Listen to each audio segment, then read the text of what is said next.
The church was a centerpiece. The church was where you could gather together. For generations, many have been fascinated by its stories. Amazing story of strength and overcoming so many challenges. Here I am, sitting here on the front row. Told best by those who were there. So these were some of the folks that groomed me as a young person.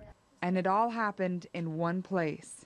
Mother Bethel, the oldest black church in Indianapolis history, has been a safe haven for African Americans for decades. Many know Bethel AME for its role in the Underground Railroad, but the specifics of that are still shrouded in mystery. It's the kind of thing where it wasn't advertised.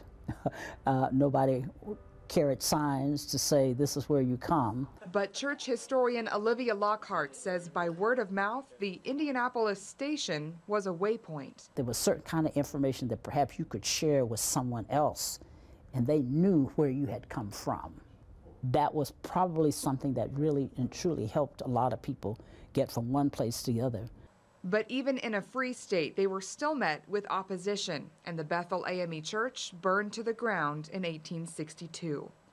After those dark days, Bethel rebuilt on Vermont Street in 1869 to continue helping those not welcome elsewhere. The church became a convention center. The church was where a classical recital took place because that was their stage. The church was where the NAACP had its first organizational meeting. There was no other auditorium where they could have it. The church also hosted a baby clinic for young families in the 1960s. And it was just another effort in terms of offering some services to members of the community who perhaps were having difficulty getting it. As the church continued to serve its people, the building aged expensively, and the church was forced to sell its home in 2016. This was sad to many of us, because it's quite a remarkable place. And we began, again, looking for money to find a way to preserve a representation of the interior of the church. And they did. The IUPUI School of Informatics made a virtual reality scan of the church and created Virtual Bethel. With virtual reality, you can actually go in and experience what it was like to be in that sanctuary. And now we're looking to partner with historical institutions that can embed historical facts about the congregation, baptisms, oral histories, and other documents in the virtual space. I feel like it's been an experience. You know, it's not just some academic exercise. It's really enriched my life.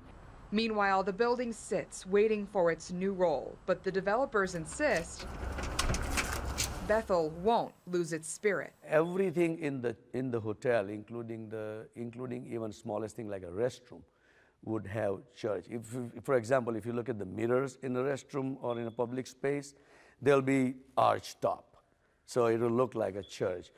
While the building's future unfolds, church members say its stories will remain with its believers. The church's history, the church's existence, the church's purpose will continue on in the minds and the hearts of other people. Brenna Donnelly, 24 Hour News 8.